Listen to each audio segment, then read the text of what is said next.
जिस देश में लोग सवाल पूछना भूल गए थे, जिस देश में सरकार को क्रिटिसाइज करना, सरकार से सवाल करने को देशद्रोह मान लिया था, उस देश को हमने अब फिर से जगा दिया और अब ये देश उनसे सवाल कर रहा है। नाज़रीन, ये वो नौजवान है जिसने भारत में मोदी सरकार की बुनियादें हिलाकर रख दी हैं। हम इनसे डर नहीं रहे, इनकी आंख में आंख डालकर बात करेंगे। ये सरकार जो इतनी अकड़ में रहती है, जो 30 दिन से हमको कॉकरोच बोल रही थी, एंटी नेशनल बोल रही थी, टेररिस्ट बोल रही थी, वायरस बोल रही थी, उस सरकार को हमने झुकाया और सरकार ने बोला प्लीज आकर हमसे बात कर। ये काकरोच जनता पार्टी का वो स्टूडेंट लीडर है जिसने आज नौजवानों की या यूथ की नुमाइंदगी करके दिखा दी है। अब तीसरी और सबसे जरूरी चीज जिसके लिए हम लोग यहाँ पर बैठे हैं, धर्मेंद्र प्रधान का इस्तीफा देगा तो देगा ही देगा, उसके दिए बिना यहाँ से हिलेंगे नहीं हम लोग। नाज़रीन, दिल्ली के इलाके जंतर मंतर में इस वक्त हजारों नौजवान मौजूद हैं और इन नौजवानों में किसान के बच्चे, मजदूर के बच्चे, दिहाड़ीदार लोगों के बच्चे हैं, बैंकर्स के भी बच्चे हैं, वर्किंग क्लास से ताल्लुक़ रखने वाले लोगों के बच्चे भी शामिल हैं। इन नौजवानों में इंजीनियर्स भी हैं, डॉक्टर्स भी हैं और ज़्यादातर वो लोग हैं जो हाथों में डिग्रियां लेकर दफातर के चक्कर लगा कर शायद नौकरियां तलाश करने के बाद थक चुके हैं।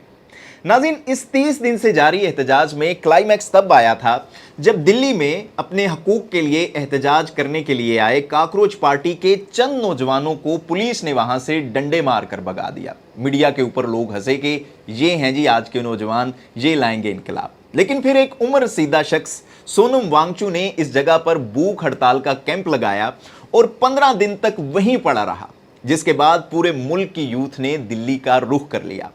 नाज़रीन, भारत की अपोजिशन पार्टियों ने भी जब यहां पर पकी पकाई तहरीक की देख देखी तो वो भी वहां पर पहुंचे। राहुल गांधी यहां पर पहुंचे और ये वही राहुल गांधी हैं जो मोदी के 10 साल से जायद इक़्तिदार में आज तक ऐसी एक भी तहरीक चलाने में कामयाब नहीं हो सके थे। नाज़रीन, इन नौजवानों में देहातों से आए हुए पढ़े लिखे और बेरोजगार लोग शामिल हैं जो पुलिस के सामने खड़े होने की हिम्मत रखते हैं, डंडे खा रहे हैं। कुछ ऐसे भी हैं जो आगे से पुलिस एहलकारों को थप्पड़ भी मार रहे हैं और डंडे भी बरसा रहे हैं। कुछ आर्ट में दिलचस्पी रखने वाले नौजवान लड़के लड़कियां भी यहां पर हैं जो पेंटिंग्स बनाकर, गाने गाकर, शायरी सुनाकर, वलवला अंगेज तकरीरें करके नौजवानों का लहू गरमा रहे हैं।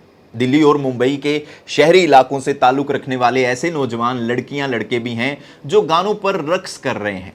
कुछ मीडिया पर आकर पढ़ी लिखी बातें कर रहे हैं, फैक्ट्स एंड फिगर्स बताकर नौजवानों के मसाइल इंटेलेक्चुअल तरीके से मीडिया के सामने रख रहे हैं।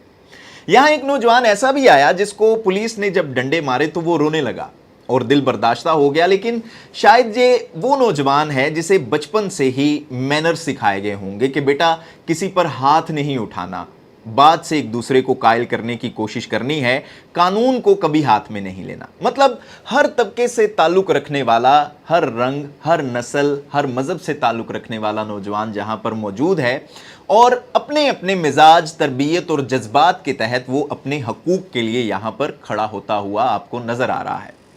नाज़रीन, ये तहरीक आज से 30 दिन पहले शुरू हुई थी। काकरोच जनता पार्टी की डिमांड थी कि लाखों नौजवान इस वक्त बेरोजगार हैं, मुल्क में तालीमी इस्लाहात की ज़रूरत है, ख़ास तौर पर जो पेपर लीक हो रहे हैं इस सिस्टम को ख़त्म किया जाए और डिमांड थी कि एजुकेशन मिनिस्टर इस्तीफ़ा दें।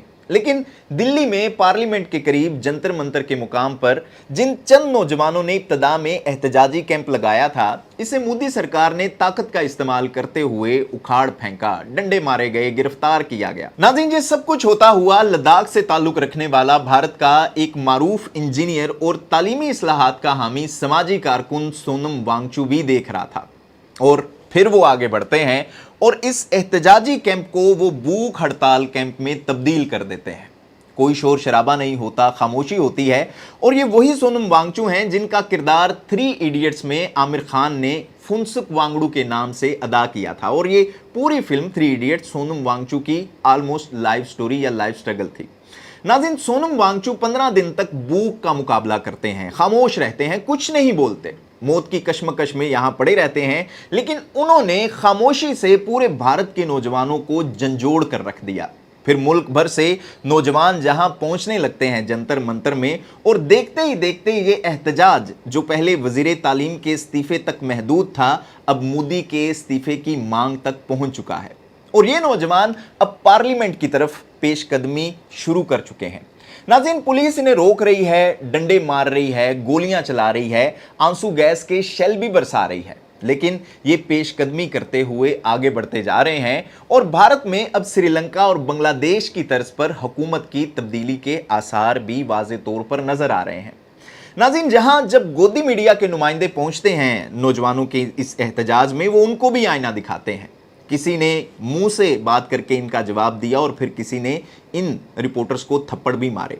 नाज़रीन, राहुल गांधी जो कि भारत में कांग्रेस के सरबराह और अपोजिशन लीडर हैं, वो भी फिर पकी पकाई खीर खाने यहां पर पहुंचे, लेकिन पुलिस ने जब इन्हें गिरफ्तार किया और फिर वो वही सियासतदानों की तरह अलामती नारे लगाते हुए, वीडियो बनवाते हुए वहां से चले गए। नाज़रीन, ये जो तमाम तर सूरत हाल इस वक्त भारत में है, इससे पहले हमने 1 या 1.5 साल पहले बांग्लादेश में देखी थी और उससे पहले श्रीलंका में देखी थी। और आप कह सकते हैं कि इसकी वजह रवायती सियासत, सियासी एलीट की इजारादारी, पुरानी सोच और हकूक की पामाली है। लेकिन ये तब्दीली हमेशा नीचे से ऊपर की तरफ आती है, जहां आने वाले हर नौजवान को पता है कि इनके मुतालबात क्या हैं और ये सब अपने लीडर खुद हैं। ये नहीं कि इनको किसी सियासी लीडर ने अपने मकासद के लिए यहां पर इकट्ठा किया हुआ है।